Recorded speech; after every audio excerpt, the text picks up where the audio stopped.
on CityCast Nashville. We know that Nashville needs to build about 90,000 new homes to meet the demand. But how we should go about doing that is causing plenty of controversy around town. Metro Planning just proposed 4 new bills to help create more zoning options. But what's in them? And are they too much or not enough? Metro's Deputy Director of Planning and Development, Lisa Milligan, joins us to explain what the legislation could mean for your neighborhood.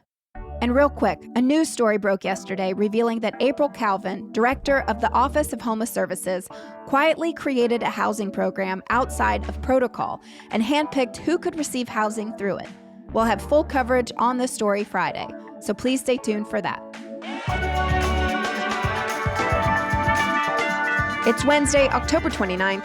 I'm your host, Marie Cecile Anderson, and this is what Nashville's talking about. Can you remind our listeners what the Metro Planning Department study found last year in terms of what Nashville needs in order to address our rapid population growth versus the housing shortage in town? Well, there have been a couple of different studies, so I do want to make sure that we're clear on what we're talking about. There was something that we call the urban housing strategy, which really looked at housing across the spectrum and how much housing we need at different income levels to meet our needs in regards to how much demand there is for housing. And then the second study, which is separate, is the housing and infrastructure study, which we're actually still sort of in the process of. And that study was really brought to us by Metro Council, and it was asking us to look at, are there barriers within our zoning with infrastructure limitations to the creation of housing in Nashville? What the housing and infrastructure study and what our review of our regulatory environment, our zoning code, what it showed us is that our zoning code is pretty good at helping Nashville to create single-family housing. It's pretty good at helping Nashville to create large multifamily, like what you think about downtown. So it's good at sort of the ends of the spectrum of housing, single family and large multifamily apartment buildings. It's not really good at creating predictable results for stuff in the middle, like townhomes, quadplexes, plex houses. Now, to be clear, our zoning code permits all of those types of uses, and you can create those through our zoning code today. But the form of what it looks like, what the building looks like, is unpredictable. So the code leaves a lot unknown. And so we are trying to address that with some of our new legislation that we've proposed. Well, so how are those unknowns holding us back from meeting the current housing demand? What I would say is that we have a lot of multifamily zoning districts in our zoning code. The zoning code, you can sort of think about all of the types of districts we have as a menu. There's a menu of classifications of zoning. There's a whole lot of districts, and those range from single family, RS, all the way up to our downtown DTC, which is the most intense district. We have a whole lot of multifamily districts within that menu of classifications.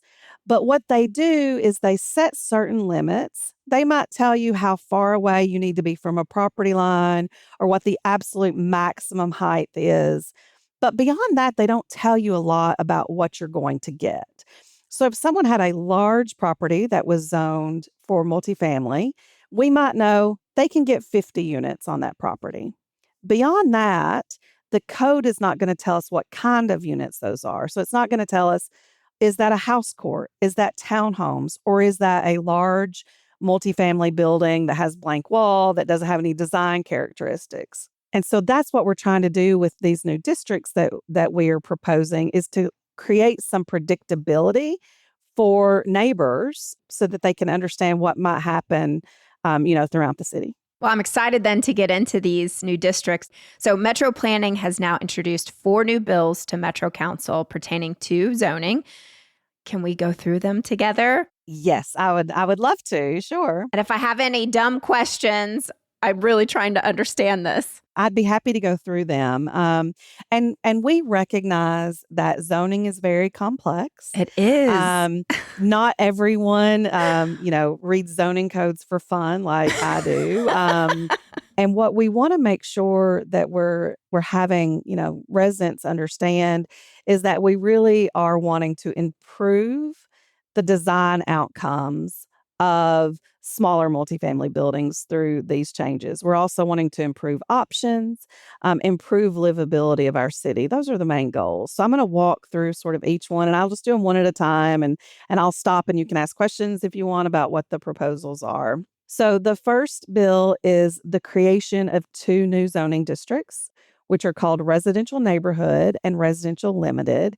And again, our zoning code right now has a menu of zoning districts. We've got over 100 zoning districts, zoning Right. classifications in our code already. And so this would be adding two new districts. And we recognize, there's a lot of ways that you can already build small multifamily housing through our zoning code. But again, it's not predictable. So we said, what do people care about? What do we care about? And we care about things like the height and how the height compares to the buildings that are around it. We care about things like where a building sits on a lot. We care about how a building talks to the street. It's kind of a weird way of saying, how it interacts. Is there a front porch? Is there a stoop? Are we putting the face of a house to the street, to the public? And so all of those things are incredibly important when we're talking about good urban design and creating livable and walkable neighborhoods. And so all of those things are really, really outlined very clearly in the new districts. So if you have, for instance, a house court, there are going to be standards about which way buildings and homes need to be oriented so that you can create those livable, walkable areas that Nashvillians really want and desire. It's going to talk about height. It's going to talk about, again, like how a building interacts with the street. Okay, first question. Sure. Why do people care so much about height? That is a good question. So we have, of course, Nashvillians, everyone has felt the amount of growth that we have had over the past 20 years. We've had a lot of growth. And one of the things that we have heard from Nashvillians is that a lot of new homes that are built feel overly tall compared to existing homes. And when you start to get buildings that are sort of overly tall, people are worried about, can their neighbor look into their backyard? Or, it just feels somewhat imposing Mm. on an existing resident and their house. And so we wanted to make sure that we were having a, human scaled height, house scale, appropriate height so that it doesn't feel imposing. That makes complete sense. Okay. And then what does it look like to have a house interact with the street? If you walk around some of our more walkable areas where you've got a lot of sidewalks, you'll notice that most of the houses have front porches, Mm-hmm. right?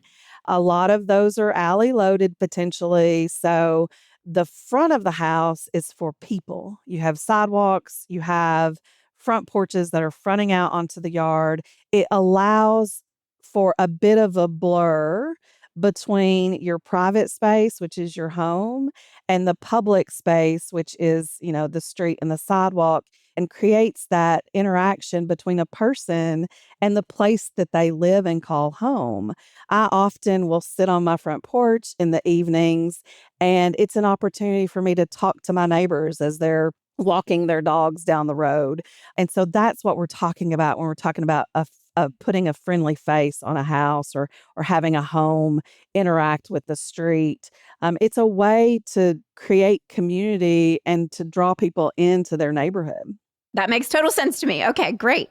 So we can move on to the second one now. So just to confirm, that one was, how do I even say this? BL 2025 1005? Yet the way that the council office sort of numbers things, and I think that I take this all for granted because I work with it so much, but You start back at 1 with a new council Right. term. Uh-huh. It's always the year 2025, and then they're just running in order. Gotcha. So that one is BL 2025 1005. 1005. All right. Okay. So That's right. That's right. 1006. Let's see what I got. Sure. So distinguishing between the bills, the one that we just talked about, 2025 1005, is creating new zoning classifications, new districts. It's adding to that menu of over 100 that we have. Okay. 1006 and 1007, which I'm going to talk about next, are making changes to some of those existing classifications. Mm. So there is a little bit of a differentiation there. So 1006 is making changes to districts that are RS, which is residential single family, as the primary use, and R, which is 1 and 2 family as the primary use. And so those are the districts of that menu that are impacted by 1006. Now, what we're proposing with 1006 are a couple of things.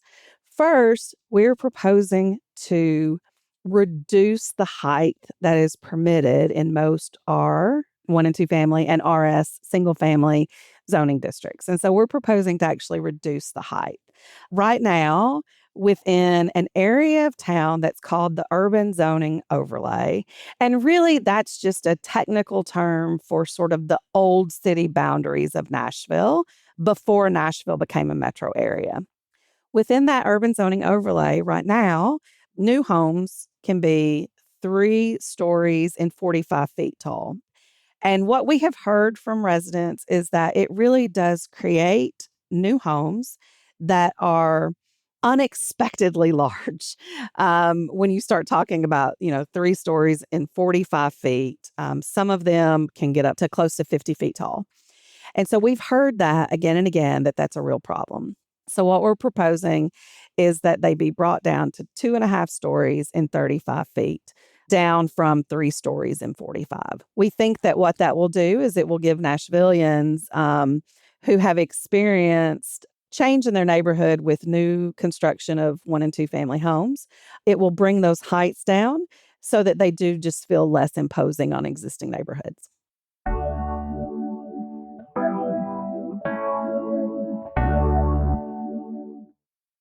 All right. So on to 1007. I'm very interested in this one. 2025 1007 is really all about dados. And you'll hear people say dados, dados. What is that? So it's a detached accessory dwelling unit. And you're like, Lisa, I still don't know what that is. Like, what is that? Mm-hmm. And so that's what we call them, but it's granny flats, it's in-law suites, it's those, small units in the backyard of a house. It's not new. We've got lots of them in Nashville. And there are certain criteria that you have to meet to be able to have a detached accessory dwelling unit. What we're proposing with 1007 is to do a couple of things. Number one, we're proposing that within the RS, which are the primarily single family residential zoning districts, that within the RS, within a certain area of the county, that you could build a detached accessory dwelling unit. If your lot size is a certain size, that you would be able to build one. And then the second thing that we're proposing is that outside of that smaller area, which is called the Urban Services District, in the General Services District, we're saying the people in that area can apply for a detached accessory dwelling unit overlay. And you and your neighborhood want to work with the council member, you could apply for a overlay that would allow you to build those units. And the reason that we're doing that is as we have gone across the county during the housing and infrastructure study and talked to Nashvillians, we've heard that there's a real desire for that kind of optionality. Property owners want the flexibility to be able to, for instance, have a parent have a place to live where they can still have some independence, but they're nearby. Or a lot of people have adult children who have graduated college and aren't quite ready to have a place of their own, and their parents would love for them to be able to have a place that's not necessarily, under the same roof. Okay, I have to ask this because, my friends all want dadoos in Sure. order to Airbnb them and make Mhm. money because nobody has jobs these days. Yes. Yes. As musicians, everyone's out of work. But if folks are allowed to build dadoos, are they going to be allowed to Airbnb those Mhm. on their property? No. So what we're proposing within the residential single family zoning district is if someone builds a new detached accessory dwelling unit, it would not be able to have a short-term rental permit. We heard that that was a concern, and so we've modified our recommendation. We're continuing to listen to people. We're taking in the feedback. We're making changes as we go along. And we made sure that we made that very clear that any new dados in those RS districts would not be eligible for a short-term rental permit. All right, last bill, 1008. So 1008 is actually associated with 1005. Okay, so Okay. the state of Tennessee recently passed legislation that allows cities to set up and create voluntary attainable housing bonuses. And that's a lot of words, and I'm going to try to sort of walk through it a little bit. It creates new incentives for private developers to build multifamily attainable housing. And when we're talking about attainable housing, we're talking about housing that can be utilized by persons of certain income levels. The state created a tool essentially that says, hey, cities, if you all want to implement this program, you can. It's not a mandate. It's not a requirement. It is a voluntary program. So we're getting this first piece of it adopted. Basically, the council would be adopting and saying, hey, we do want to create this program. And then they would also set the standards for the RL, Residential Limited Zoning District, that would be created by 2025 1005. It's only for rental housing, and it has to be in buildings that have 5 or more units. And so it is pretty limited. We have restricted it down in the standards to say it's not available, obviously, in single family, even if you build single family within one of those new RL zoning districts. It's just not a tool that you can use because it doesn't meet those state thresholds. So what it does is it will give someone a bonus. So for instance, an extra floor of height in exchange for a certain percentage of units within the building being attainable to specific set incomes. So it's all voluntary. We're examining other zoning districts where we might be able to use it. This is just our first step at really looking at and exploring this tool that the state gave us to allow us to use. Well, y'all have put so much work into all this, but we got to ask the blunt question that I know a lot of people are worried about. Will these new zoning districts be automatically applied to my neighborhood? And will I have any say in what I do or do not want? No, Marie, what we want to be clear on is that we are just adding more options to the menu of districts that we already have in the code. Adding them to the code does not automatically apply them anywhere in the county. It is just putting an option into the zoning code. So what's next in the process? These are going before Metro Council next Tuesday. Do I have time to give feedback if I want to come down and give a comment? Yes. So one of the things, the planning department is really interested in hearing from the community. This is something that we have said throughout the entire HNI process.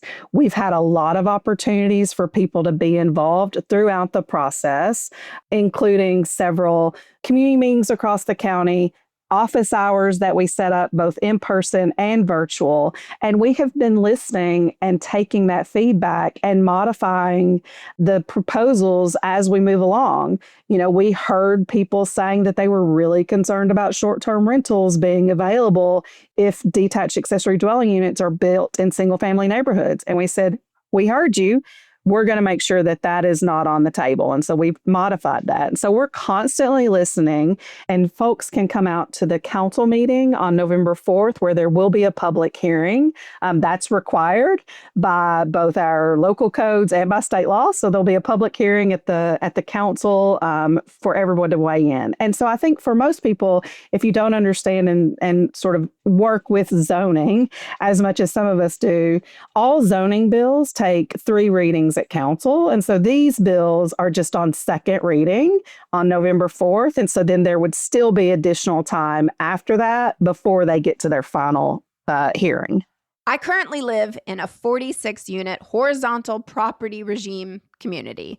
It's townhouses, okay? And right now in our community, 4 units are empty, 2 are on the market. Several are short-term rentals listed on Airbnb. My neighbor lives in California. This is actually her second investment property. The person who lives behind me, her daddy bought it for her, and she doesn't live here. She rents it out. My point is there is housing, in my opinion, but no one can afford it. So ultimately, will these new zoning districts ensure that we build houses that the average Nashvilleian can actually afford? So that's a really good question, and it doesn't have an easy answer, but let me just talk through a little bit. So one of the things that we've learned is that we need a few different strategies to promote a strong housing policy in our city. Zoning and land use, the piece that we're talking about today, is just one part of a much broader framework of housing policy goals in Nashville. We've invested in things like the Barnes Fund, which provides grant funds for truly affordable housing, capital A, affordable, income limited. And that does make competitive grants. We've created a catalyst fund to remove barriers to investment in affordable housing, and so that we can bring private and philanthropic partners to the table. I want to mention all of those to say that we recognize ourselves that these bills that are on the table, these are not the solution to all of the housing issues in Nashville, but we do think that we have to take a broad approach and that we have to try a lot of different things to help with both affordable housing and housing affordability, which is different. That's talking about people across the city and across the county being able to afford housing that meets their needs. Is the planning department political? Is your job to advance the mayor's agenda? Are you doing this because the YIMBYs want you to do it? Or are you doing things because NIMBYs don't want you to do them? My question here is, what's the motivation behind what planning does? For this particular process that we're in right now, council charged us with looking at and exploring and analyzing housing and barriers to creation of housing. And analyzing and exploring, that's what the planning department does really well. We are able to take a lot of information and process it and look at the impacts that that data has on the things that we're trying to do as a city from a livability standpoint. And so that analysis that we did said, oh, wait, there are some things in our code that are creating problems. And so we as the planning department say, hey, how can we fix it? And we've put some things on the table that we think fix some things, not everything, but some things. We believe that the zoning code should reflect the goals and the values of this city. And we believe that the zoning code should result in predictable outcomes for the residents. And so that's what we have put on the table.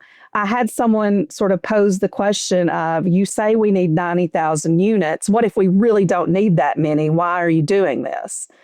The number could be debated. We believe that's what it is based on the analysis that we do with the Unified Housing Strategy.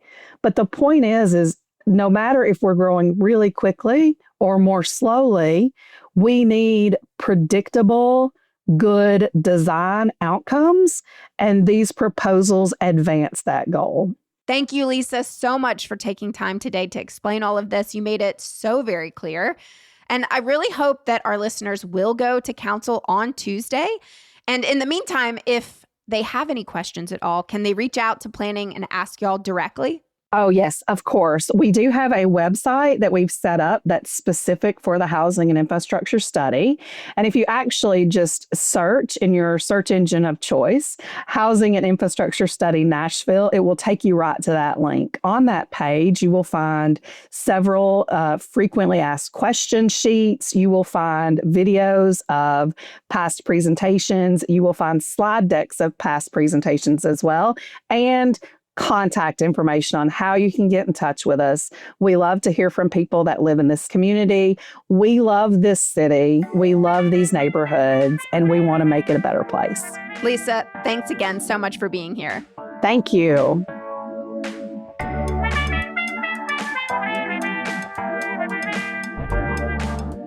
That's all for today here on CityCast Nashville. And don't forget, you can support this show and get great perks by becoming a CityCast Nashville neighbor at membership.citycast.fm. If you enjoyed the show, why not tell your friends? Rate the show, leave us a review, and subscribe to our Hey Nashville newsletter. We'll be back tomorrow morning with more news from around the city. Toodles!